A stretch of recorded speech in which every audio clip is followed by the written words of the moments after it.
Hello, I'm Emmeline. And I am Kindy. And welcome to Stuff with Moms, a podcast about shows, stories, and enjoying life. How was your month? Oh, it was good. Work's coming along, and that's been fun. Oh, but I have a thing about work. So a couple of the other reading tutors quit. And so my boss has been like trying to fill in all those spots and hasn't rehired people. But I was like, she was like, well, one of you go to the other school and fill in there. And I like the ladies I work with, and I didn't want to go to the other school. So instead I was like, how about I take all the extra kids here and then you can go to the other school.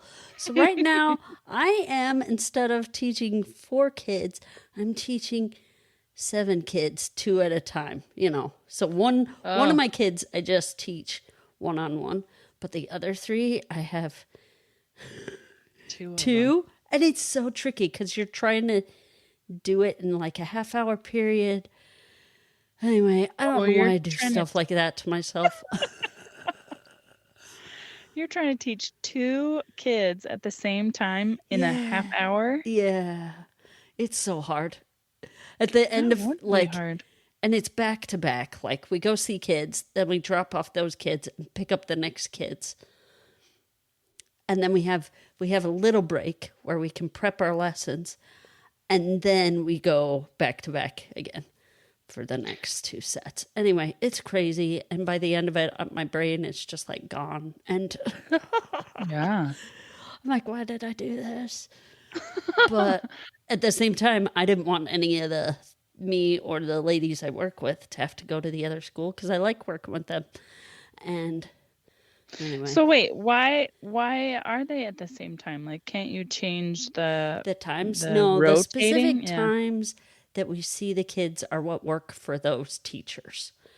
Oh, so okay. It doesn't interrupt their lessons they have. It's more like when they're having a snack or when they're having like free computer time. That's when we take the kids for the reading lessons. And so they're all kind of in chunks. Anyway. What age range do you? I do kindergarten. Teach? Oh, okay. Yeah. That's fun. Yeah, it is so fun. They're so cute. Oh, one of the little girls they teach, just like last year, I have one that has a really heavy Southern accent, right? And she told me, she's like, and I have a little dog, and it is so cute. And I was like, oh my gosh, keep talking. Yeah, tell me everything about your life. Oh, she is so the best. Anyway, and then we had Kyle's sister, Allison, and her husband and kids come visit. So that was fun, having Captain Greg here. And he's an airline pilot. Oh, so we call him Captain Greg. And having Allison and their kids. And it was just, we had a lot of fun. We played board games every night and went, and the days that I was home, that I wasn't working, we'd go out and have adventures. We went to a plantation, and I took them to get some really good Southern fried chicken, and we went on hikes and just had a good time. So, but yeah, then we got to play board games every night, and I was winning a lot of the board games, and I was like, I kind of felt bad because they're like, oh, great, another game that Emmeline's going to win. And I'm like, I usually don't win all the time. And then Kyle turns to me and he's like, you win all the time. And I'm like, I do not. I'm going to start keeping track. So I'll tell you how that turns out. Okay. Sounds good. And then my parents are here right now. So that's just awesome. They're here for a month. Me and my dad are working on a project. We're building some like locker spaces for the boys to put their stuff after school so it doesn't just end up strewn in the hallway. And so that's going to be really nice. But yeah, we're building. That's awesome. He's mostly building it because I'm working. So I come in and I'm like, what can I do? I like showed him my plans. I've drawn everything up and I'm like this and this and this. And then we went and purchased a bunch of stuff. And now he's building it. And I help when I can. So Oh, that's awesome. Yeah. Oh, is it just fun to have them there? Yes, it Yeah. is. Because they finished up their mission, so now they're just visiting and going around and doing all the things that they haven't been able to do the last 3 years. So Mm-hmm. it's been great. That's So, how about awesome. you? How was your month? I I'm in this fraud committee that I thought would be a good idea to be a part of since I was doing onboarding, but I'm no longer doing onboarding. So now I'm still in the committee. I could get out at any time, but I think I'm gonna stay on the committee. But basically, we just are trying to think of all the things that involve the possibility of fraud and how to mitigate those risks.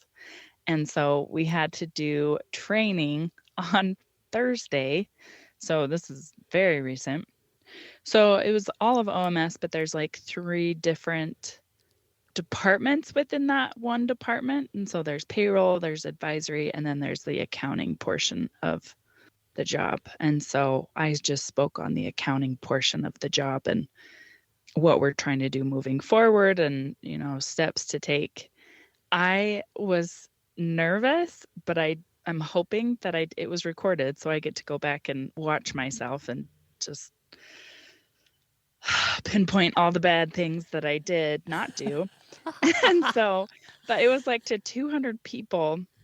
Oh, And wow. so, yeah, I tried really hard not to say because I know that's something that just drives people bananas if you say that way too many times. I think I've gotten better at public speaking, so I think I was okay. And but Maybe there the was another podcast helped you. no, because I knew everybody was there and I could see like the podcast, it's just me and you right now. It's Yeah. just me and you. Yeah. Whoever listens, that's like out of my mind. But it was over Zoom, so you have like the how many people are there. I mean, there's different pages because you can't fit everybody all in one. Right. But I covered it up so that I couldn't Know see how many people were there? people. Yeah, I just was looking. I covered it up with the slides, and then I just pretended I was talking to my manager. So that helped. I was trying to be professional and not like super goofy and just being dumb. So that was hard. Maybe somebody in the podcast didn't help you with. Yeah. But well, and I just am naturally trying to get people comfortable in a group setting. So I'm fine to just be the whatever until people start talking. So, but when you're presenting, it's kind of a different dynamic. It's like, no, you have to listen to me and you have to sound all authoritative and like, you know what you're talking about. It's like, we're just making this up as we go. We're just trying to, this committee is kind of new, which I'm surprised it hasn't already existed. So anyway, that was daunting. And once I was done, like I was whooping and hollering in the house because I didn't realize how stressed out it was making me. And I had practiced many times. It was funny. The first time I practiced, it took me 26 minutes to go through my part. I have 3 slides. That's it. Just 3. So I was definitely just spewing hot nonsense. So, but it was good. Our department head reached out and said she was very proud of me and that I did a good job. So, Oh, good. a couple people I came across said that I did a good job, and it's always fun to see somebody from our office in this national gathering. So, so happy it was over. Well, and it was so dumb too because when I first found out about the training, I was like, one, we're not ready. We don't have things finally decided. We had a few, but there were some things that we still weren't really specific on. And so I gotta pause because Emmeline's trying to get in. Oh. Okay. She opened the door. They're just hanging out in the room. So okay. So back to the podcast. Now I can't even think of where I was. Oh, so when we found out about the training, I was like, we are not ready. And then I I don't know what happens in the back end. So it's really interesting to see how these come about, because I felt like no one was taking action. And I'm like, if we're going to do this, we got to freaking do this. So I volunteered. I was like, I'll, you know, basically be the MC of this. And, I was working on the slide, and then I found out that one of the partners was actually working on it, but the online version. And so I was like, okay, that made me feel better. And then we all met to kind of like go over. So it was very eye-opening. Apparently, I'm very, didn't even know this about myself until recently, that I move quicker than I should. Really? Yeah, like I want things done. I want things complete. I want to know what's going on. It's not like micromanaging. I just need to know where people are. Uh-huh. And once somebody tells me to do something, I want to get it done right then. Like, Yeah. I will start moving on it very quickly. But apparently I do it too fast, that I don't like take a second to like think through the process and like, this is in this situation, this is how this needs to be done, or in this, because every situation is kind of different, especially with accounting. Like, the books are set up differently, and tax needs it a certain way. And so it's just really interesting to see that part of training and how it moves, or in my opinion, didn't move, because nobody was talking. But even though this guy was like, I don't want to be talking the whole time. So he clearly like knew that, it was on him. But to me, I'm like, no, we need to freaking get this. Who's doing what? Let's figure this out. So Uh-huh. freaking set up a meeting. I'm like, okay, who's doing what? Okay, so you're doing this part, and then I'll do this part, and then who's doing this part? Okay, so you're doing that part. Okay. And then I just like went through the whole freaking thing and was like, we're getting this crap done. But anyway, so You're a it's weird. go-getter, Kendi. I guess at my own peril. So you have the word of the month. I thought you were going to do an acronym, but this does not look like one. No, it isn't. But I don't remember what acronym I wanted to do. I couldn't find. I'm like, I probably wrote it down somewhere. And anyway, I didn't. So it is Antediluvian. Antediluvian. It's almost like delusion and villain, but not villain, because that doesn't end the same. Antediluvian. It's antelope. That wouldn't have anything to do with it. Or ants. Ants that are delusional. Ooh. It's an ant that doesn't stay in their designated lane. They just are going crazy.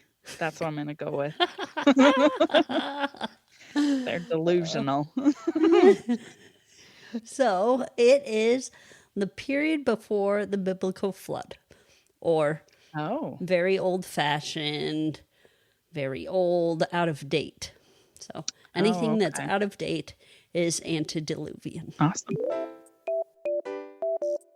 So every once in a while we can't think of another little segment. So let's have a segment be on just fun conversational topics. And so I went and I found these conversation cards. And this one's called Conversations Cards for Friends. So the reason I got them is at dinner time, every once in a while, we're like, let's figure out something new to talk about. And usually by dinner time, my brain's done working for the day. Yeah. And I couldn't ever think of something creative. So I bought these cards, and I bought the ones that say for family. And they're fun. Some of them are stupid, but we'll skip those ones. So anyway, the one that we're going to do today is there a food that you could happily eat every day of your life? So what do you think, Kendi? Well, my first thought was watermelon, because it's not super strong flavor to get sick of, and it's like healthy for you. Uh-huh. And you know, I don't know. I just can't see myself getting sick of watermelon, but I also don't eat it all the time. So maybe that's why. And then I thought ice cream, but then that's sweet and it's easy to get sick of something sweet. So Yeah, I don't know. I think I'd say watermelon that's a good one. or an apple. Apples. Hmm. Apples are delicious. Apples are like good ones. I'm not like this is like a good crispy, juicy, flavorful Yes. watermelon. And then the apple's not like those gooey, Mealy ones. yeah, hot mess Ugh. ones that are like the hard, like gonna burn into it. That's good. I think I want an apple right now. So do I. What about you? I picked my favorite food. Yeah. Because my favorite food is healthy and delicious. Well, I think it's delicious. It's raisins. So I could Oh, eat really? raisins every day of my life, forever and always. So I was gonna guess peaches, but I do raisins, love peaches. huh? But I think after peaches, I don't think peaches I'd ever get sick of. But I think they aren't always great. Yeah. Raisins are always great. You know, Yeah. every once in a while you get a peach and you're like, that wasn't a very good peach. That's true.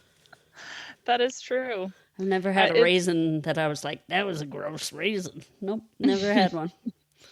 I was listening to a podcast or it was just a clip of somebody talking about raisins and grapes, and the host was saying that they love raisins because they also have really gone through something.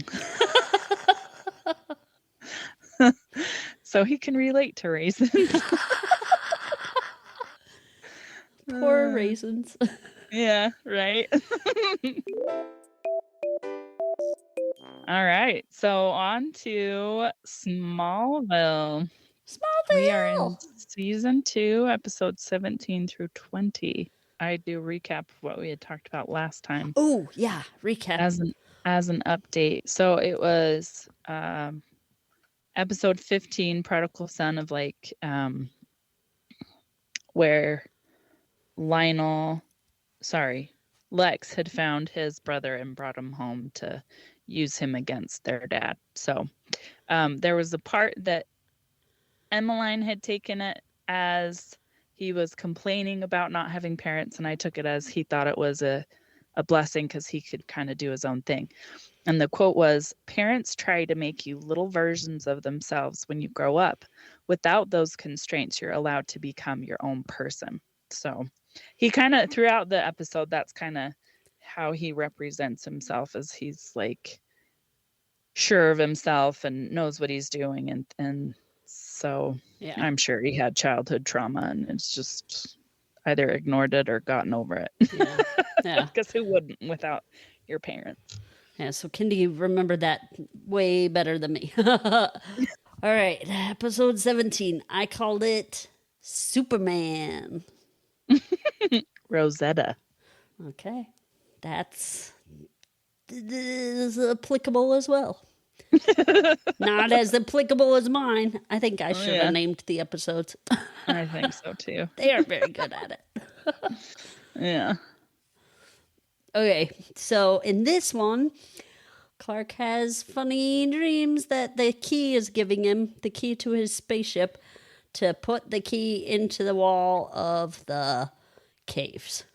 So he ends up doing it. He gets super downloaded with the alien language. He can read the language. That's what he can do. There's some Lana Chloe business that goes on. We'll get into that later because I have some comments where Lana violates privacy again because she's selfish. Yeah. And Clark burns a symbol in the side of his barn. Mm-hmm. And Chloe shows up and takes a picture. So there's horrible timing on that. Right. And then he meets Dr. Virgil Swan. Yeah. So the coolest part about I love that. They brought in Christopher Reeve. So any of you that are Superman fans, Christopher Reeve played Superman in the movies that were made in the 80s. And 70s and 80s? I don't even know. Those early 80s, 1982 to 1985. Oh, okay. So in the 80s. Anyway, so he's the one that gets in contact with Clark when the picture of the side of his barn gets put into the newspaper because he saw the symbol. And so he gets in contact with Clark and talks with him and says, I've been waiting for you. I have some messages from your parents that were sent during the meteor shower. And he gives them all these messages. And it's really cool. Like, it's so cool seeing Christopher Reeve play this part. And then he finds out that he's from Krypton and his name is Kal-El and that he should control his own destiny. At least that's what Christopher Reeve's character tells him. And then he goes home and his dad tells him the same thing. He's like, you're in charge of your future. Like, don't let anything control you that the cave tells you or whatever. Like, you get to decide who you are. So I thought that was cool. So now we can dive in. Yeah. The one thing that I thought was kind of funny is when the key kind of like calls to Clark, it makes this awful sound that reminded me of like the drill Dentist at drilling the on your dentist. teeth. And I was like, how do you feel about the dentist, Kindy? Well, I don't like that sound. And it was annoying, like in the show, like they did it a lot. Yeah. It was, and you're just like, oh, like it makes you cringe. Stop it. It does. Yeah. It makes you kind of do that. Stop, just turn it off, turn it off, turn it off. I never minded going to the dentist ever, except recently. Like I'm starting to not like it. I don't appreciate having my teeth drilled into. I don't like sitting there with my mouth open and them trying to have a conversation with me. It's like, just I'm not here to talk to you. Your hands are in my mouth. How about you just do what I'm paying you or my insurance is paying you to do and we'll just go about our lives. Like they're nice people, of course, but it's like we don't have to. You could actually preface the appointment with that. You could be like, hey, just so you know, I don't want to talk to you. Let's just do this thing. It's down to business. Yeah. It's always weird, but yeah. But that noise is definitely grating. Yeah. It's almost not as bad when it sucks, but it's not as bad as what the noise that they made in that episode. Oh yeah, they like made it worse, but still. Yeah. I think part of one of the sound effects was that, and then they added other things. Yeah. They did such a good job of bringing in Christopher Reeves and how they incorporated him into the episode, because the premise is when Clark goes to meet him, he's telling him, he's like, I was looking at the stars and there was a signal that came to us, and he gives him this information, what the signal was. It was like, take care of our son, I think. I can't remember. And then the star disappeared. He's like, it's gone, so you have nowhere to go. Basically. But they just it was just brilliant of like, he was one that studied, this whole, and they put him as like this really rich guy who before this incident he like was talking about aliens and on other planets and things like that, and then this came through and he just kind of went radio silent for years. And so when Chloe and Clark kind of stumbled upon him and he was reaching out, they were kind of like, what's going on? Yeah. But anyway, my main point is they did such a good job of bringing him into this episode. I loved it. So what's really interesting, here's a little backstory for you, is Christopher Reeve actually, like, when they reached out, he had already been watching Smallville, the show. Oh, nice. And they're like, we want you to kind of come in and kind of pass the torch. And he was like, I was hoping you'd call me. I love this show. It's so great. And I love what you're doing with the character. And so he was all for it. Like, That's he awesome. wanted to be a part of Smallville. So, but this is probably one of my favorite episodes of the whole series. Oh, really? It's so good. It's just a delight to see Christopher Reeve in this situation, essentially like saying, here's the next Superman for you. And it was so cool to see. Did you see there's an extra on the DVD? Yeah. Oh my gosh. Just the camaraderie and the back and forth, because they were like, they did their spiel because they were doing a PSA with Christopher Reeves. What was it that he had since he's gone now? Some sort of, I don't can't remember. But whatever it is that he had, they were doing a PSA about it and kind of like, you know, be aware of this. We're trying to raise money to do more research and stuff like that. And then like at the end, they were like, thank you. Thank you. Like they both were saying thank you. And then Christopher Reeve said, please donate. And then they laughed. Oh yeah, that's what it was.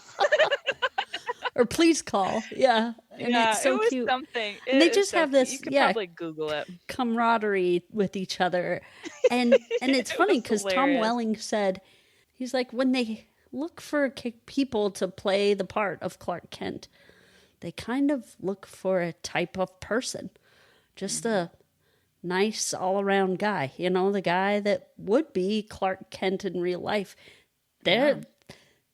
That's kind of who they kind of typecast and pick out people that are essentially little Clark Kents walking around on the planet. And it's just so interesting because they all kind of are just these big, nice guys. Yeah. Yep. It's definitely the type. It was great. Oh, I loved it. I watched their little clip at the end like 3 or 4 times. It's so cute. It is cute. I'll link it in the show notes so people can watch it if it's available. There's a project that all the kids have to do for school. They have to do a family tree. Who is it? It's somebody else that they're like, well, I don't know what to do for our family tree. Oh, I think it was Lana, because she's like, whose family do I do? Which was such a dumb question. It's like, you freaking put your parents and then you go backwards. It's not that hard anyway. So, but who are her parents? The man that raised her, or the man that she's a biological daughter to? Pick one and go with it. Like, just get over yourself. I have no patience for this woman. Clark has a legitimate reason because he can't talk to any of his family. He could do, because when I think of family tree, because I think they were doing genetics. And so to me, it's like, well, you go with who you genetically came from. Mm-hmm. So Clark was kind of screwed. But there's a scene where he is scribbling the symbols underneath father, mother, grandparents. So he's writing the equivalent in those crazy, weird languages from the cave. And then he crumples it up because Lex comes in and he throws it toward, because he doesn't actually get it into Mr. Practice Basketball and has a basketball hoop, can't get it into the garbage can. So it lands on the floor and Lex picks it up and discovers that he actually can read the symbols and Clark has been lying to him. And it's like, how dumb. It's so annoying when they write these things in there. Like, they're so smart in one way, but so annoyingly obvious in another. Like, it's just annoying. Because it would make more sense, I don't know, if you just have some, like, he gets bumped and it falls out of his hand or something. I don't know how else you do it to where Lex could get a hold of it, but like, he sees Lana and he stands up to go talk to her. And forgets that it's there. Yeah, and forgets that it's there or something. I don't know. I'd still be like, You don't want people to know this. Why are you being obvious? Yeah. No matter That's what what's he would have annoying. done, we would have been mad about it. Yeah, that's true. It's like, this is something you do at home. Yeah. But But I don't think, like, he was just sitting there thinking and the symbols came out of him. So I don't think it was necessarily that he could control it. It was almost like with the fire eyes thing he did, where he yeah, burned it onto the side of the barn. I think or he was just sitting there and his hand was like, do the symbols for mother and but father. And yeah. even if that were the case, he is Superman. Like, he is from another planet. It seems like he'd be well aware and very motivated to keep that crap under wraps. So once he was done, you crumple it up and you throw it in your backpack. Yes. But he had Take his it home backpack with you. with him. Yeah. Put it in your pocket. He had his coat on. Put it in your coat pocket. Like, Yeah. I don't know. Anyway, you got to move the plot Yeah. along. So The thing that you kind of start to pick up in this episode is how smart Lex really is. Like, he is putting these things together. And he's like, he questions Clark about things, and he knows that Clark's lying to him. oh yeah. And so you see that, and I love that they do this because Lex is like a genius supervillain. He's really good at playing people. And the Kents have this family discussion that is interesting in that they kind of get to a point where they're kind of like a little bit combative and arguing. And then, but they keep talking through it and get to a point where they all understand each other and know where they're going from there. Because Clark's like, I'm going to go see this Virgil Swan guy. And they're like, we think this is a bad idea. Like, what if they take you off and experiment on you and we're trying to protect you? And he's like, no, I have to do this. I have to figure out what's like where I come from. But at one point it was just like, no, we don't want you to do this. And yes, I'm going to do this. But they're like, but then they kind of step back from the parent, like Martha and Themselves. Jonathan both kind of were like, okay, we need to let him do this. And I just thought it was just really good parenting, on their part. It's a trap. No, it really wasn't. No. Yeah. The part with Lana and Chloe, Lana digging into business that wasn't hers. So she went on Chloe's computer and opened up something that said CK on it. And it's all the pictures of Chloe and Clark at the dance the previous year. The spring formal or whatever it was called. And Chloe walks back in after she let Lana use her computer. I was like, what are you doing?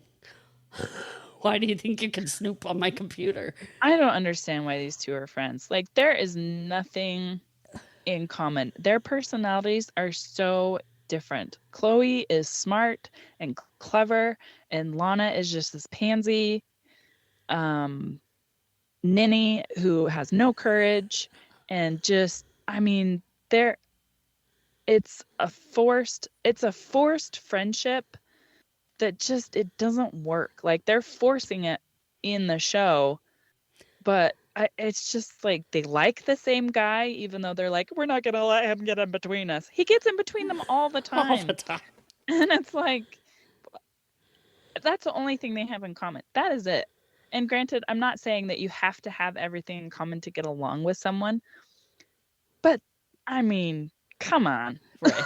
Right. These two are like the worst friends. They're the worst friends. They don't ever just hang out. They're always doing their own thing. Yeah. And when they do hang out, it always gets awkward because it comes around to Clark. Yep. And that was one of my favorite parts about this whole thing is like, oh, like Lana's like, oh, I'm sorry, I didn't, like, whatever. And Chloe told her off. She was like, this isn't about me and Clark. This is about you respecting my privacy. And I was just like, ooh, like the way she said it was just awesome. And then Pete and Clark go up to the barn and they pull out a laptop and pull out the little, like, I don't know if you remember that thing, but a connection so that you could access the internet. Kind of like it Oh, plugs yeah. into the side of the computer and has like, And it has like a little wire stand that sticks yes, up. Yeah. yes, Before Wi-Fi was built into built every into the computer. computers. Yeah, yeah, You actually. had to attach I a totally separate thing. forgot about that. Yeah, Oh, and then they have the dial tone, dial up noise. I do remember that. And I was like, I wasn't watching it with like my kids or anything, but I'm Oh, like, that would have been classic. I wonder what they would think. Like, what are they doing to the computer? You had to wait to get on the internet. There was waiting. Yep, long time of Not, waiting. yeah, not seconds, like minutes, like 5 or more. I can't remember, but I guess it depends on where you live. And you had to use a phone line. You had to use a phone line to get on the internet. Man, we have propelled so forward so fast. Yes. So my question is, what old school technologies, even back when you were a kid, did you have? Like when you were a kid, they were even old school then. What antediluvian technologies did you have? There you go. Very applicable. And do you have any now? I wish I did. So I don't know if they were going out, but tapes, a tape recorder, and then like having a Walkman. Yes. It's like one of those. I had one for years, but I didn't use it, so I got rid of it. I'm kind of sad that I did. All my tapes and You probably had cool Walkman. stuff recorded on there. But yeah. Well, and I don't know where, because I don't know. I think I figured it's on the internet. I can just go look for it. Find it somewhere. It's probably better quality. Yeah, I don't have like the DJ talking before the song actually starts, because sometimes you're like waiting there in anticipation and you either go too soon or you go too late. So you get the Or they person's talk voice over the and then beginning of the song. which is the worst. It was Jerks. so annoying. Yeah. There was one DJ I remember listening to. I'm like, shut up. The song is playing. Stop talking. I want to hit record. You are talking still. The song, they are singing. Like, I can get when the music starts. Where it's just music. And you talk for a little bit, Yeah. sure. But they were singing, and I was so annoyed. But what about you? Do you have any I can't even say it. Antediluvian. Sing that word, because I can't pronounce it. Antediluvian devices. We had a TV that didn't have a remote. It had a knob. Dial? Yeah, it had a knob. Oh my gosh. And then a pulley thing to turn it on. Yep. You had to pull the thing out, and the turn on pulley knob was also the volume. So you pull it out and then you turn it one way or the other to control the volume. And then it had, for the different channels, you had to rotate this dial. So there's a dial for the on-off, and then there's a dial for the channels. And that was our TV until I was like 14. Holy right? crap. So it was... Because there were TVs way more advanced by that point. Yeah. Because my grandma had one of those, and it was in their bedroom, and they had the newer one downstairs. That's the only reason I even know about those TVs, is because it was in my grandparents' bedroom. Yep. That So I is grew up insane. watching that TV until we got a new TV, and it was awesome. It was bigger, and it had a remote, and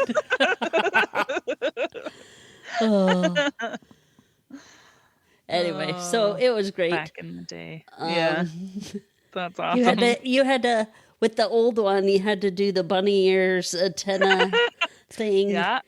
And To get the sometimes channels if you stood coming in good. if you stood in a certain spot in the room, it would make the station go on better. Or hold your arms up touch the antenna and hold up your arm so you could watch the show.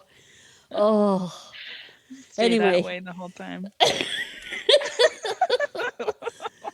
Oh, it was great. For like now, do I have any? Some people would probably say that about like my phone or like, that's such an old phone. But they just come out zippity zip these days. So they do. It's so quick. You can have yours 6 months later. It's old. Uh-huh. So yeah, it's already antediluvian. Oh my goodness. How dare you have one of those antediluvian devices? You're so out of sync with what's new. Oh, that was a good one. Okay. All right, the next episode I called Alien Boy. Visitor. Okay. So this one, you meet this character named Cyrus. And this was a perfectly timed episode because of the episode right before it. So Clark, in the previous episode, found out he's the last son of Krypton and there's nobody else. In this episode, you meet this kid who says he's an alien from outer space.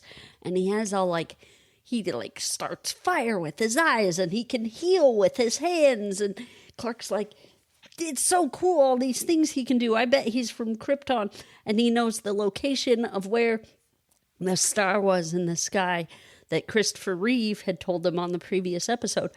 He has this drawing of the spaceship in a meteor shower and all these things. And it's just like Clark's convinced. He's like, he must be an alien like me. Like maybe we all have different superpowers and that's why he can heal. And because he does, he brings a horse back from almost death and then he ends up saving this kid that had a broken neck.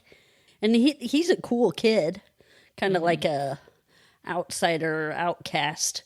Because there's the bullies throughout the episode that are total jerks. Like, they're total jerks. Yeah. I don't know. But they show up and they're like, hey, you punk. You scared us. They don't say that. But they're like, we're going to show you. And then the bullies show up again later and try to destroy his tower. How did they find his tower? Nobody else did. And what?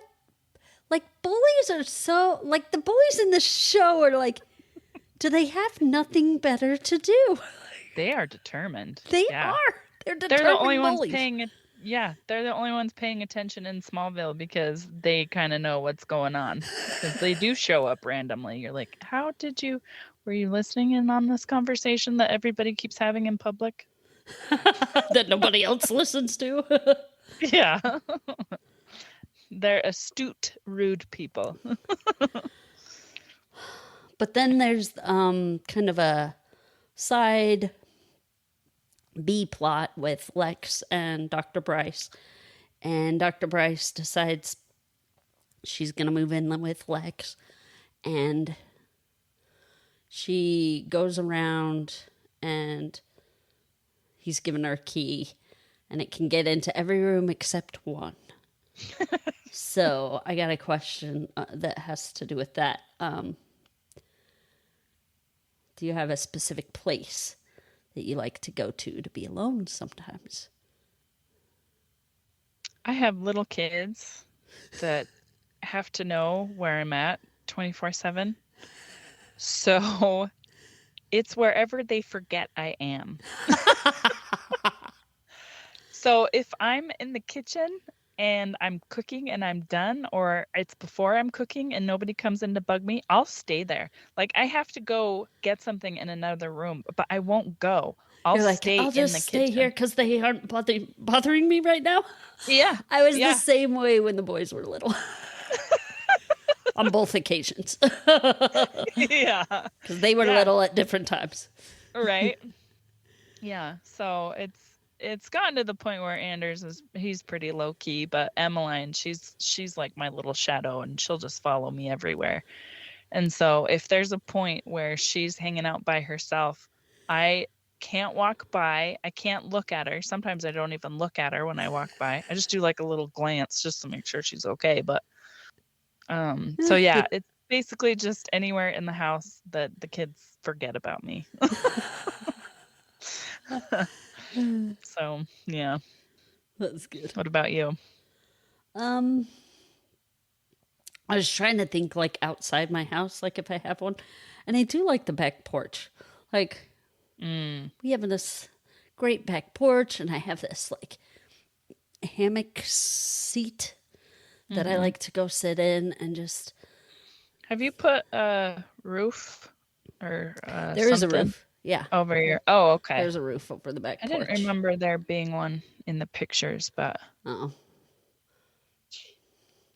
Well, there is, and there's a fan too. So if it's too hot, I can turn on the fan. But it's just nice back there. I get to see my pretty flowers and just sit and just think or just decompress or whatever. It's nice. I usually eat my breakfast outside in the morning because it's just, man, the weather's so good here. I don't know if I've talked it up enough, but I love the weather here in South Carolina. It's the best. Yeah. Yeah. Other Even than now when you when get it's hit by a hurricane. I was like, other than the hurricanes every once in a while, it's pretty great. Well, we don't like that was a fluke. Like that's never happened before. No. So Because you guys are pretty inland, so yes. if it does happen, it's got to be pretty bad. Yeah. So anyway, okay. So along with the bullies, have you ever had a moment where you had to be nice or help the bully or bad guy in your life? Not that I can think of. So I may have shared this before, but I had a bully when I was in middle school, and it wasn't necessarily bully. It was more like kind of cattiness, that girls do, where they kind of spread rumors about people or whatever. And it wasn't horrible rumors. They were just some rumors out there, and people started to not like be nice to me anymore. 'Cause she was a more popular person, and she started just saying mean things about me. And I went home, and I was kind of just like, this stinks, and I don't like it very much. And this girl that was my friend isn't being nice to me anymore. My mom was like, you have an opportunity here to just, essentially kill her with kindness. That isn't, she just said, be kind on top of anything else. Don't try to get her back, and don't try to be mean back. Just be extra super nice. And I was like, okay. And so that's what I did. And it went away. And she quit saying mean things about me. People, quit trying to like avoid me and stuff. And she actually came up to me and was like, I'm sorry about what I did. And I shouldn't have said those things. And I think you're great, kind of thing. And it kind of flipped it all around. And I was like, that worked. I went home and I told my mom, I'm like, you were right. She's like, yeah.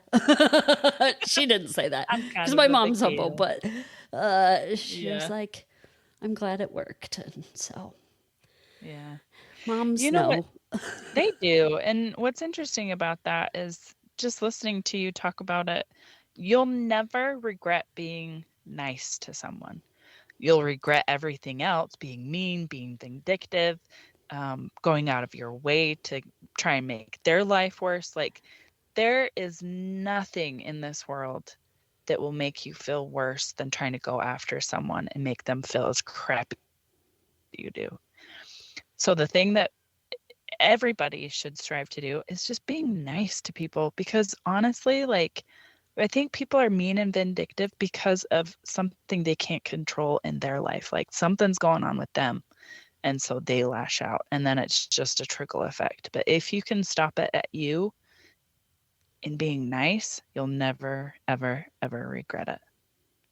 So I think that's awesome. Yeah. It's hard to remember. So that's Sometimes awesome. when you're angry. Yeah. Yeah, you just want to rip people's heads off. Yeah. Yeah. Oh, There was. It's then interesting how, like, in high school and in junior high, you're starting to become more aware of social faux pas and things that you should and shouldn't do, even though it's like unspoken, which yeah. is so weird. But I remember, I think we were in junior high. I can't remember if it was 8th or ninth grade, but this guy was trying to make fun of me for my short pants because You're tall and you grew. I'm tall. Yeah. Well, and I had no control over my purchasing at that time, and so I just wore whatever we had. And I just laughed. I don't know like how I acquired this ability to just laugh, and he's like, "Nobody can make fun of you." He's like, "You're just so good-natured that it's really hard to make fun of you." And then I was like, "Okay." I don't know what to say after that. I was like, "Well, I didn't realize you were trying to be rude, so in your face." I didn't say in your face, but I just laughed. I was like, "Well, what else am I gonna do? Be sad about you making fun? I know that they're short. Like, you pointed out the obvious. Good job, dude." Well, anyway, because this was like it was interesting because the school was very like appearance. I mean, what school isn't? But Right. you get to a point where appearance is everything, and everybody was richer than me and had the clothes and the car, and this was a town where their parents would buy them their vehicles, like their Oh, cars. yeah. Really weird. Yeah. It's like, oh, okay. And then I had a little Geo Metro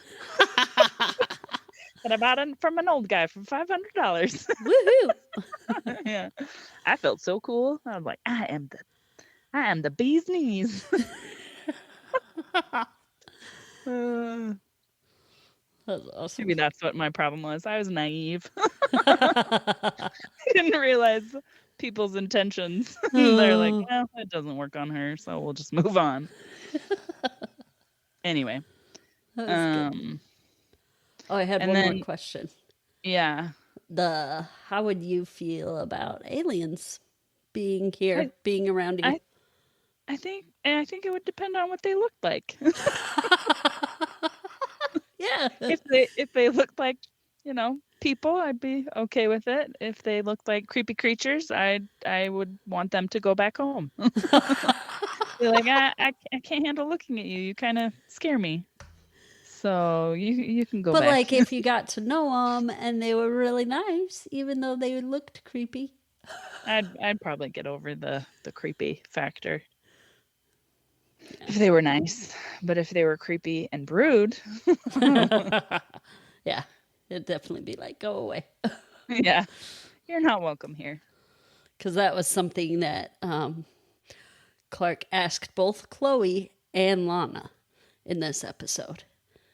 And she was like, Chloe's reaction was like, it would be so cool, like having an alien here. And I think it would be a step up.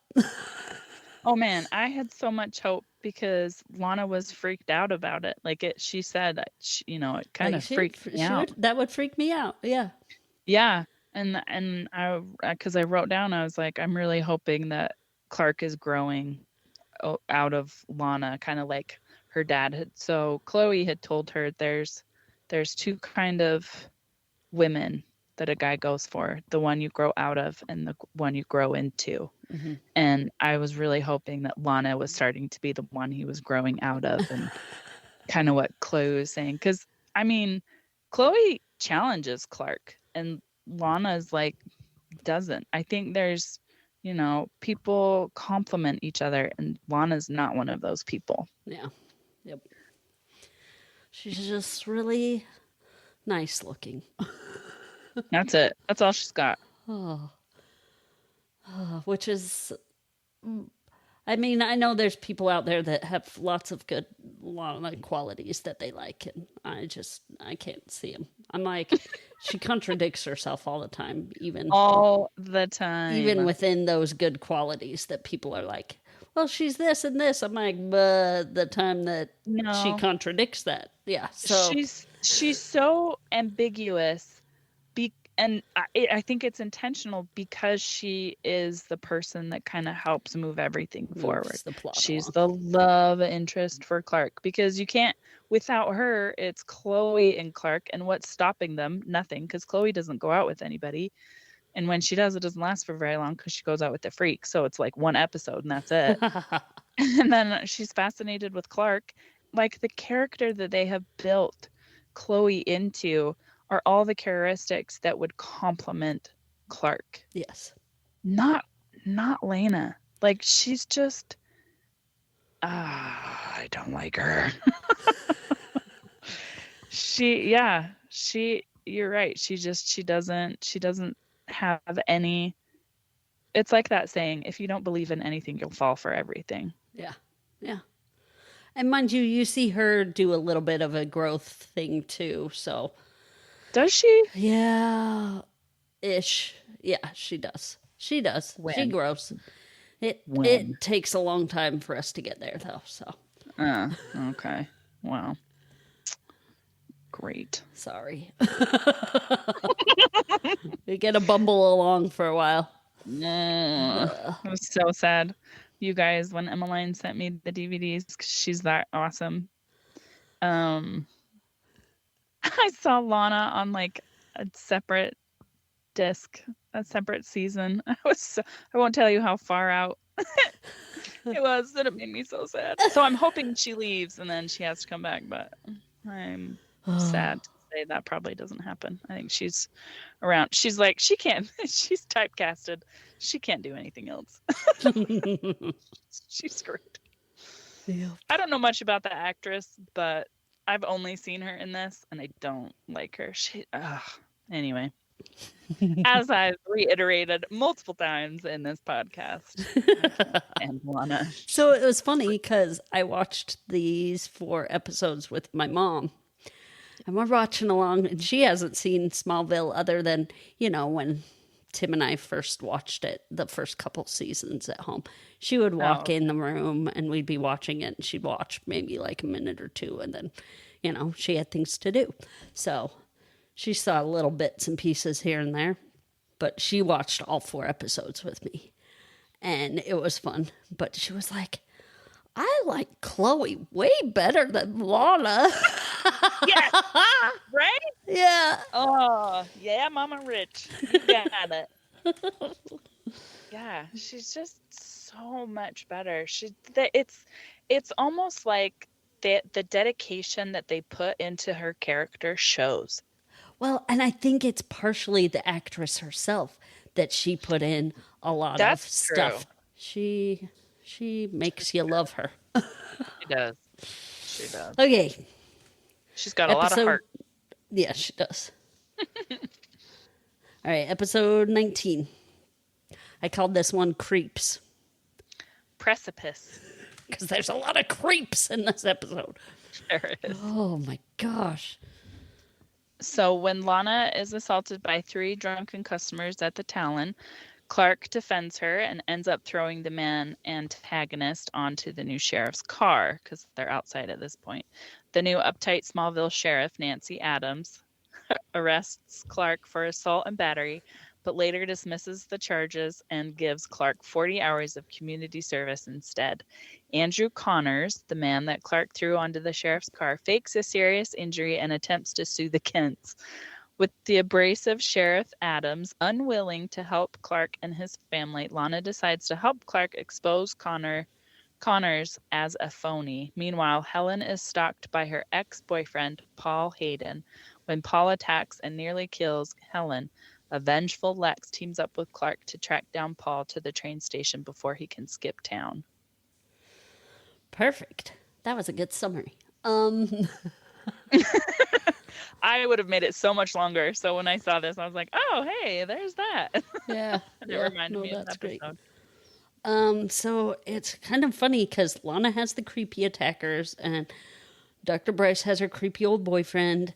And for one thing, and this isn't right or fair, but I think that all women should have a little bit of like self-defense training or knowledge or something, because oh my gosh, I hate it. I hate that women have to be prepared for those situations, and be able to take down somebody bigger than them. Because in this episode, Lana has to deal with these guys that were going to take her into the back and rape her, I'm sure. Yep. But luckily Clark arrived and saves her. And then she goes to the police and tells her story, and she's not believed. They say it's all hearsay. Nobody will believe you. Like, I hate that. Now, mind you, they're trying to work on that within the justice system currently, and it's ongoing. But still, it's like a battle for and even girls and women. The fact that they're working on it, it's like, why are you still working on it? Like, this should not be a problem. And then you have people who are claiming victims, and they're actually not. It's like, that's why it's a problem. You are not helping the situation. Like, I think there should be something in place to mitigate that. Like, if it comes out that someone was falsifying an accusation, like, they should be punished. Yes, they should get the jail time. Yeah, they should get the ridicule and the because that's huge. Like, yes, to just be so dismissive of not only people who actually experience those things, but to also put that other person in that situation where they're being falsely accused. That's career ending. That is career ending, and that can affect someone's life for forever. Yeah. I mean, that's in every aspect of their life it can affect them. Yes. It's ridiculous. It's crazy. Yeah. So there is both sides of the spectrum, and that's why it's a work in progress. But at the same time, like, the women and girls that do experience this, and throughout the episode, Lana, like, first she isn't believed. First she has to be saved because that sucks. And luckily it happened though. And then the justice system doesn't believe her. And then she has to, like, interact with this guy that was about to rape her. Like, that would suck. And she apologizes to him. Like, I'm really sorry about, like, gonna take you to court for, like, what? What? Right. What? In what world should she have to apologize for what happened? To her assailant. Yes, exactly. Oh, I hated that so much. I hated it. I don't know if they put that in there on purpose or because she was trying to step in and get, him not to press charges against Clark so that the family would be okay money-wise. But, oh my gosh. Yeah. This episode just really got under my... rose my cackles. Not cackles. Hackles. My cackles. There's one part where Lex says to Paul totally sabotaged Helen's car. Oh, yeah. Dr. Bryce's car. And so Lex arrives, and he's like, what? You think I'm stalking her? And Lex is like, yeah. Because I'm a frighteningly good judge of character. And I'm like, yeah, he is. Like, he calls it most of the time. Like, you can see when he's like, I don't believe you, Clark. You're lying straight to my face. And, like, he picks up on those things. And Clark always thinks he's so clever and, like, hiding his secret from Lex. Oh, yeah. Yeah, I think the new sheriff is freaking hilarious. She's like from the Wild Wild West. Yeah. She is. Oh. She freaking cracks me up. She was great. There was a moment that I really liked. Lex convinces Lana to take some like self-defense and learn how to stand up for herself, because he's like, you shouldn't have been violated in that way, especially in a place where you feel safe and comfortable, which is, at her little coffee shop, the Talon. And he's like, so you should be able to fight back if ever that happens to you again.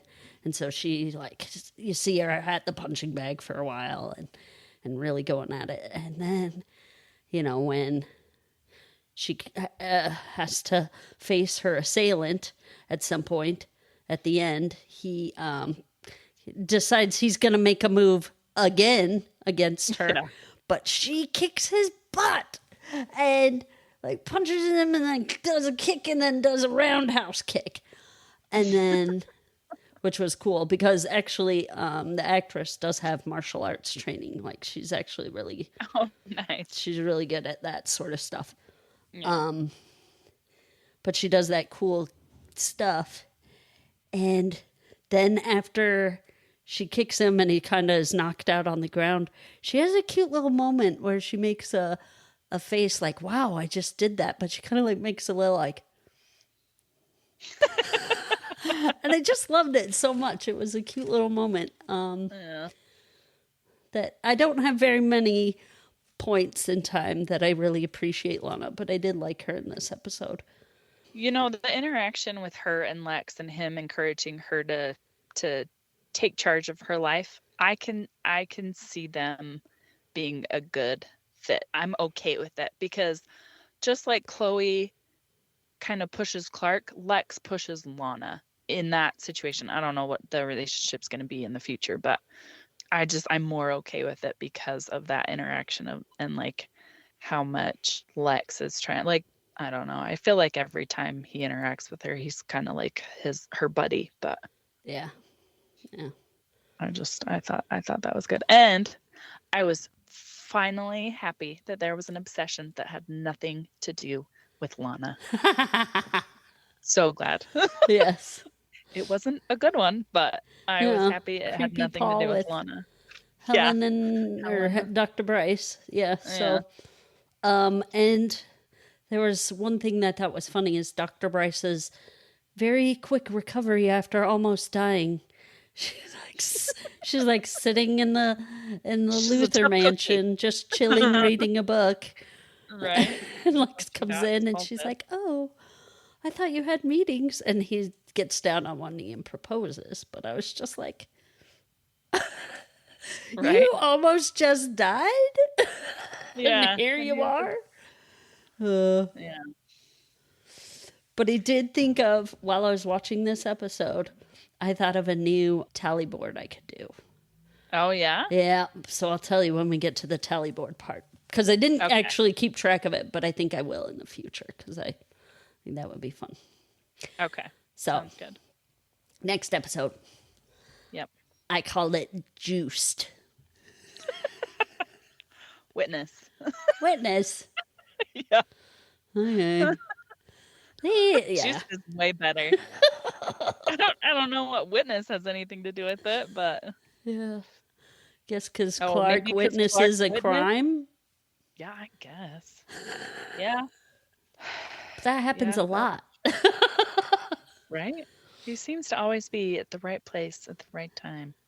Interesting. Or maybe there's always stuff going on. It's just he notices it.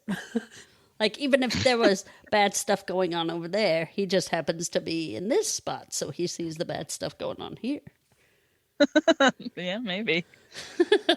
It is a big, small town. Oh. It's very likely. Okay, so this one, we have a guest star.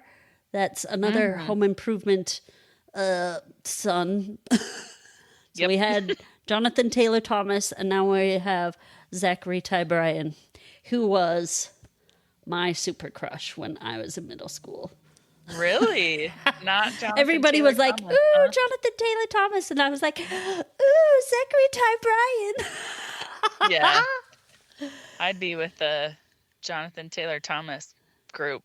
Yep. No. Older brother just didn't do it for me. Oh, I thought he was so dreamy. Yeah.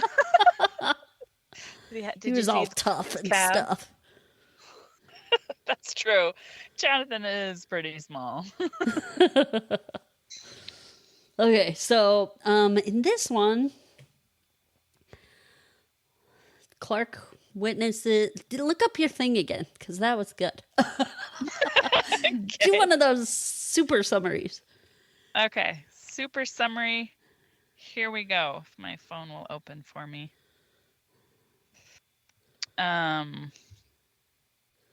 Because there's like 2 of them, which is kind of crazy.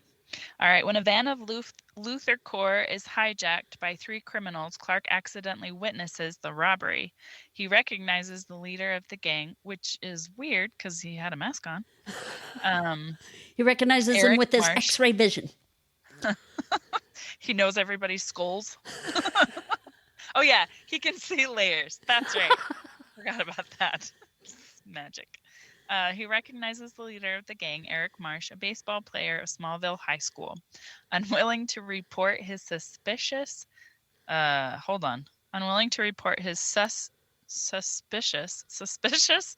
the pompous Sheriff Adams. Thanks, because they didn't write that. Unwilling to report his suspicions to the pompous Sheriff Adams, who continues intimidating and harassing the Kents, which she does point out he is conveniently everywhere that bad things are happening. So I wouldn't want to tell her either. Clark launches his own investigation and discovers that Marsh and his 2 friends are using refined kryptonite to use as inhalers to give them superhuman strength. And meanwhile, Clark quits his job at the school paper, The Torch, after discussing with Chloe about him missing a few too many deadlines. Lana sees Jennifer Small with her lawyer, and so Jennifer Small is Lana's dad's wife. So she sees this lady with her lawyer, but she thought it was an affair. And Jennifer Small tells Lana that she plans to divorce Henry Small because of Lana. So she's a terrible person. Oh, not Lana, but Jennifer. Also, Lex tries to find what cargo was stolen from his father by trying to follow Eric Marsh, while Lionel arrives in Smallville for a surprise visit to Lex and to Chloe, whom he offers her a job as an intern at the Daily Planet newspaper in Metropolis. Oh my gosh. Metropolis? Metropolitan. Metropolis. Wow. Metropolis. That is so weird. That's what it says. Well, it's spelled the same way. Metropolis. Metropolis. Oh, I just can't read.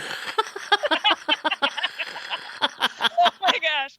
Okay, I gotta tell a side story because I do this all the time. Like, I know words, but seeing them, it's like a whole different thing. I've never seen it written down. So, Metropolis.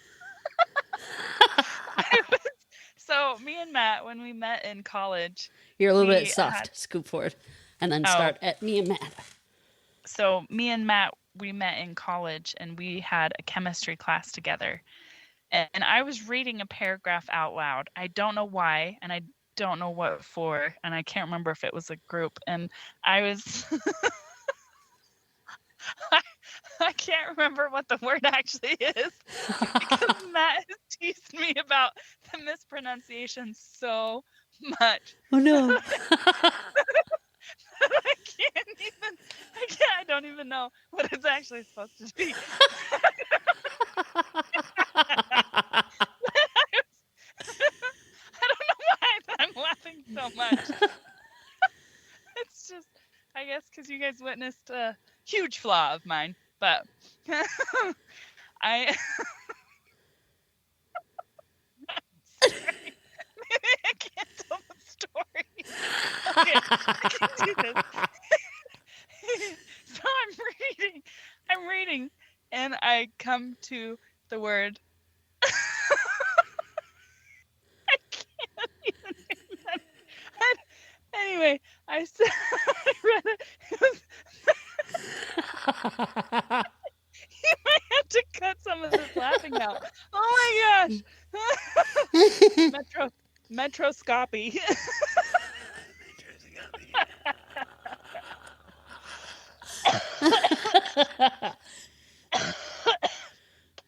think it was Metroscope. But I read Metroscopy. Oh, so there you go, people. I can't read. So You just put the enunciations in the wrong spot. Yeah. Yeah. Yep. Anyway, okay. Do you guys remember the synopsis? 'Cause I don't. It was kind of wordy, and It was. I didn't like that one as much. Stuff. Yeah, that one wasn't as good. This one, I felt so sad for Chloe. Like, she just got dumped on. She did. Clark and Chloe have like a fight because Clark blew off writing an article for her to help Lana, and he's like, and she's like, this isn't about Lana. This is you just always blowing me off. I'm always second priority. Which it contradicts what she said in the previous episode where she's like, he always comes through in his own way. It's like, I guess his own way isn't good enough anymore. Or his own way is always eventually. Yeah. And it actually isn't a good thing because he's not there for you when you need him. He's just there at some point. Yes. So anyway, so they have a big fight, and then it turns even bigger because he's like, well, how about at the beginning when she's like, you were supposed to write this article, you didn't. And he's like, well, how about I just quit the newspaper? And she was like, fine. And then later he comes in and he's like clearing out his desk at the Torch, the newspaper. And I don't remember how exactly it went down, but she was like, we probably just shouldn't even hang out anymore. And he's like, fine. And then, and it was just like spiraling out of control. And you're like, Chloe, shut up. Yeah. Well, and it's almost like, Clark, this is your friend. Like, this is the person that you lean on. Like, anytime there is an issue, he calls Peter or he calls Chloe. Like, she is one of those really good friends that he can depend on, and he's like totally just ditching her because of his stupid fascination for a chick who is an idiot. Yeah.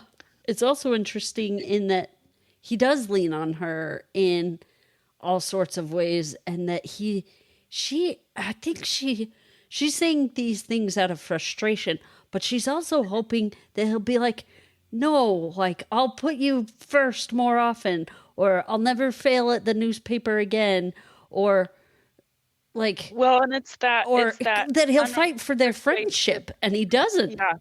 Yeah. He's like, yeah, fine, and we won't be friends anymore. Yeah, and it's crushing because it's like you're rejected as a lover, and then you're rejected as a friend. It's like, okay, how much more can I take? And a boss, like to a point. Yeah. Well, I'm talking about. Well, he rejects Chloe. Her as a boss at the newspaper too. Yeah. Yeah. So it's like there's a breaking point, and she's coming to it. Yeah. I've been rejected so many times. Yeah. But I did have a question. So with that, like, have you ever had a fight that just spirals out of control? Verbally or most fights spiral out of control in my head. Yeah, right. After the fight, I have another fight that I make better points on. In your head? Yep. I wish I had fights more often in my head, out of my head. Good ones? Yeah. Yeah. I can't like give you any really good details because it was apparently important enough that I remembered those. But... You try to forget the bad stuff. That's good. Yeah. That's good. Yeah. That's repentance working, right? Yeah, exactly. Yeah. What about you? So I had this one situation in the workplace where I think things in my mind get worse, and I hold them in and hold them in and hold them in, and then it's like the dam breaks. And I was like, I wasn't very nice to her at the end, but It's never fun. it's Never hard to fun to work deal with with stuff people like that that. don't work. Like, that's one of my Yeah. biggest pet peeves. Is like, I'm like, if you're going to be at a job, you should work. Like, because that's what I do. I'm a hard worker. I'll work. Yeah. And when people just go to just Put in their time and not actually and get earn paid the for it, money. oh, Yeah. man, that bugs me a lot. Yeah. No, it does. Me too. So, okay. So within the episode, what happens is Lana, her biological father's wife, comes in and tells Lana all her marital problems. Yeah. And Just a class A I was woman. like, what the heck? What kind of adult does this, right? Because this isn't an adult conversation. She's like, Lana, it's your fault that I'm getting a divorce. Like, no. Yeah. Oh, that whole line just was so annoying. I was like, this was not how. Would happen in real life. Like, no. There's other problems there. It isn't Lana that's making No. you get a divorce. She's Yeah. like, I put up with a lot in this marriage, but as soon as I became number 2, you became number 1 to your biological father. Like, I can't As do it that. should be. Like, it's new. It's a whole balance. Like, Yeah. you can't be number 1 all the time. There has to be a give and take. Yeah. Yeah, Like, mind you, that chick she'll pissed definitely me become off. number 1 again, but yeah. Yeah. This is his new daughter that he hasn't known was his daughter for, 15 years. And Yeah. he wants to be with her. This is also the same woman that said, don't get your hopes up because this guy jumps from project to project. Yes. So she already knows this about him. But this was just like weird. It was weird. It was a weird moment that the writers wrote in because no adult would do this. Or at least I hope I not. don't And that was know. my question was, have you ever put your problems onto someone because you're frustrated or can't think of any other way to fix the problem? Yeah, I've done it to my boss many times. Not in this in that level of unaware and it's more like I have looked at this problem left and right and I can't figure it out, so I need your help. Will you help me? Well, But yeah, that's your boss's job. But like, this Yeah. isn't Lana's job. Like, No. That's like you taking your work problem to Matt, who knows nothing about it, or to your kids and being like, here, kids, solve adult problems. Because that's what Yeah. she's doing. She's going to this teenager and being like, it's your job to get out of his life so I can have a happy marriage. Yeah, it's I've never done it to anybody, but I've had it done to me many times. Okay, tell me And one of it's- those situations. It's weird. So this individual has had a lot of problems in her past. And there are things that a lot of us just don't understand what's going on with someone. And this is one of those cases. And I was young. I was in high school. And this lovely lady had decided to tell me about things that I didn't need to know or want to know, like how her friendships are lacking, her love life is not where she wants it to be, how she feels very lonely and how things are hard, and how being a single parent can be daunting. And I'm just listening to this like, what is happening? I don't need to know these details. Am I supposed to be doing something to help you make your life better? Like, it was really confusing. And thankfully I had the mindset to be like, these are not my problems. I'm too young for this crap. Like, this is something that you need to handle. I didn't tell this to that person because it wouldn't have gone over very well, because this was the type of personality that you'd be like, I don't think my advice would really penetrate into your brain, so I'm just gonna listen, and next time I'll know to avoid you. So it's weird. It's almost like it's a type of personality where they just have no self-awareness, and they don't talk to people their own age. Yeah. So yeah, it's weird. So yeah, it does happen in real life, sadly. Yeah, it does. I don't know at that kind of level, but yeah. Oh, I did want to point out, I'm starting to get the feeling that Clark's mom is like the beginning of a Karen-ish. Like, she kind of is starting to give me Karen vibes. She has Karen moments. She does. She does. They don't always stick around. It's like certain writers wrote her that way, and other writers were like, nope. Yeah. So we're not doing that. Yeah. So it kind of comes in spits and furts. Nope, fits and spurts. I like the other way you did it. What was it? Spurts and fits? Spits and furts. Spits and furts. That was awesome. You know what? I also don't understand. Whenever there are situations where Clark can use his strength, why is it that he can't, like, he holds himself back? It's either all or nothing, which is so frustrating, because as an adult, as a parent, you know what your kid can and can't handle by interacting with them. He knows what people can and can't handle with his strength.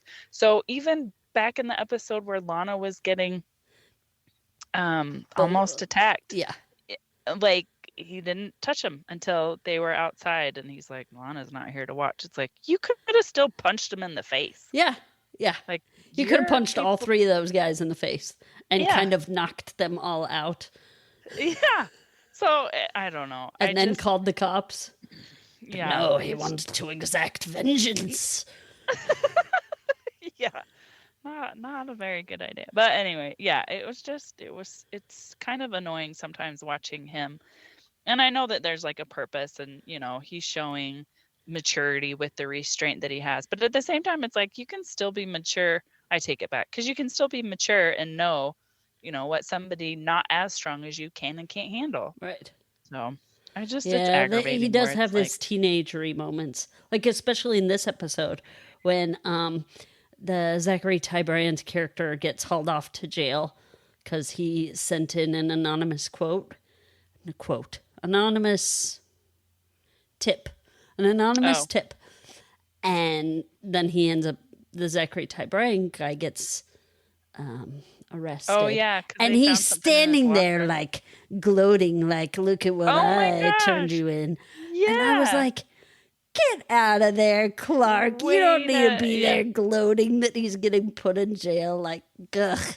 I hated that. One way to show your hand. It's like, it's anonymous, but you're showing that you called in. Yeah. Freaking dodo bird. Plus that you're alive because they threw you in a furnace. Yeah, that's true. Oh, but yeah, he does do teenagery things every once in a while. That's true. So yeah, like, you got to remember that he's, 16 or whatever. Like 30 years old, playing a teenager. I think he's like 25 or something, but yeah. Yeah, but still. 22 or anyway. Yeah. Yeah. Oh, and the when they go to hide the kryptonite, him and Pete, Pete does it because Clark can't get near it. So they end up taking the spare. They bury it out in the woods, but Pete's there, and my mom's like, that wasn't enough shovels full of dirt to cover that. He does 5 shovelfuls of dirt to cover all these blocks of kryptonite. And he's like, there, it's all done. And my mom's like, that wasn't enough. Oh, I was thinking that they were just showing him burying it and him wrapping it up. Oh, so they had like a Maybe he went deeper, but missing chunk. yeah. Okay. And it was just like that. That's how I took it. Oh, That he actually, who knows? We won't know until they bury it up, because I'm sure it'll come back. Maybe if they haven't forgot about it. But there was one thing that I did see throughout these episodes, because they do have a couple of like really nice Pete moments where Pete comes in and he says some good lines, and his acting's like spot on. Like, oh yeah, he's so good. he's so Him good. and Chloe. And Pete was just so underutilized. Like, Yeah. because he's the one that knows Clark's secret. They could have had him buddying along in so many situations that would have made it that you like really fall in love with this character and really come to enjoy him. And he's like Clark's first sidekick. And it would have been awesome. Yeah. Sorry, this is kind of foretelling of that they don't ever do this, because they don't. Yeah. And I'm just really disappointed with the show in that way, because this could have been a really great thing that they used, but they didn't. Missed. They missed it. Yeah. Anyway. Yeah, it's unfortunate.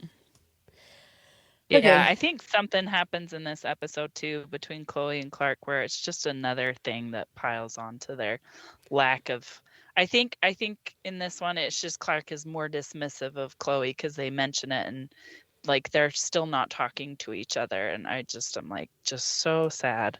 He like dismisses it, or like says, "Oh, we'll fix it eventually," or something like that, and it's like, you have no idea how rude you're being. You need to try and fix it now. Like, making her suffer this way sucks. Yeah. Ugh. Yeah. So my favorite Superman reference was Christopher Reeve showing up because that he's awesome. That was awesome. My eye roll moment was how they zapped Clark in the cave when he put the key in. It was just so, I don't know, overdone or blown over. It was, and I guess it could be that they didn't have enough budget for some really high-tech graphic things, or they did. It was the high-tech at the time, and now it's just as Antediluvian. I know. I take that back. Yeah. Very antediluvian. I take it back though, because they did really good with like his slower than being a bullet. So they had the ability to make things look way better than they did, and that one was just way over. It could have been that they spent a lot on the budget, that episode in other places, going to see Christopher Reeve. Yeah. That is true. Flying across the country to do that, because they went to where he was. Oh, well, yeah. So I'd imagine that would have to play out that way, because he's kind of restrained in where he can go. Yes. All right. For our tally board. For our title said in the episode, that only happened once in episode 17, which was Rosetta. Oh, okay. Yeah. Lex says, Clark's the Rosetta Stone we could be looking for. To Dr. Walden. And then Mom was said a total of 18 times in these 4 episodes. Dang. Or a reference to Mom. Like Mom, Mother, any one of those. Our reverse Bechdel, that's where 2 men talk only about a woman for a whole conversation. So the reverse is 2 women are talking about a guy, right? Not talking about a guy at all. Or not. Oh, that's right. Yeah. So that happened. We had 2 passes and 2 fails. So. Oh, wow. And then we didn't have any bad guy operas. So. No. Lionel was in a few episodes, but he didn't have opera going. So. Yeah. And there were a lot of other bad guys that didn't have opera going. Yeah. Yeah. Mostly it's the rich. The rich, like super genius that listens to opera. And I did want to say the one that I am going to start keeping track of, where they say first and last names to each other. Oh, Clark Kent or Lana Lang, get over here. Like, when you're talking to your friends, like, I don't think I've ever singing their first and last name. Like, ever. Have I ever done that to you? No. Or I'm talking to your face. You do it to your kids when they're in trouble. Oh, yeah. But not like in a joking way. And they do it all the time in this show. You know all their names because they use them, their full names, in conversations all the time. And maybe it's because of, like, you know, new people joining in. Like, who's this character? Oh, Clark Kent. And you're like, oh, it's Clark Kent. Like, maybe that's the reason why they did it, but they do it a lot. And I was just noticing it. And I'm like, that's going on our tally board. That'd be interesting because I didn't notice it at all. So now I will. Yeah, you will. Yeah. Okay, so that's it. Happy times for those episodes. All right. So next episode, we are going to talk about season 2, episodes 21 to 23. You guys, this is the end of this season, and I'm so excited. There's a lot happening. So, Kenny watched ahead. I did. We would love to hear from you. We post a question on our Facebook page. So along with pictures from the episode. So if you want to check those out, they're great resources to kind of catch up on what we did and talk about. You can reach out to us there and on Facebook, our email as well. There are links to both of those in our website, and they are all listed in the show notes. Help us grow by telling others about us and our show, and you can share them the link. You can share with them something that we talked about, like how often throughout this episode we actually used our word of the month. Yeah. We did. We used it a lot. That was pretty good. Awesome. Or you could tell us your thoughts on a food that you could happily eat every day of your life. Post share that on our little Facebook page. We'd like to thank Red Productions for the music and Jonica for our awesome logo. And to you, our listeners, we appreciate you. Toodle pip. Anders thankfully reminded me about this the other day. So, have you ever heard the game Pie Face? Yes. The one where it flings cream on your face, right? Yes. Okay. Yeah. So, to our listeners who've never heard of it, you have this game. You stick your face in a spot and you put cream on this hand. And when it's your turn, you spin the arrow and it lands on a number 1 through 6. And then you turn the dial that amount of times to see if you get the pie in your face, so the whipped cream, or you don't. You pass it on to the next person. So Anders loves this game, and he wanted to play it, and Emmeline was still up. So we pulled it out, and we're like, I don't know how long we'll be able to play because she'll want to get into it, or maybe we can get her to play with us. So we're trying to do this thing. And I can't remember whose turn it was. I think it was Anders. And he turned the thing, it whacked him in the face. And Emmeline, the younger, started crying. Oh! She was so sad. Oh. She just started crying. So then we settled her down and cleaned the thing, and then it was my turn. And so we did it, and it got me in the face, and she started crying. She does not like that game at all. It was the funniest thing because it's like the lowest danger, scary.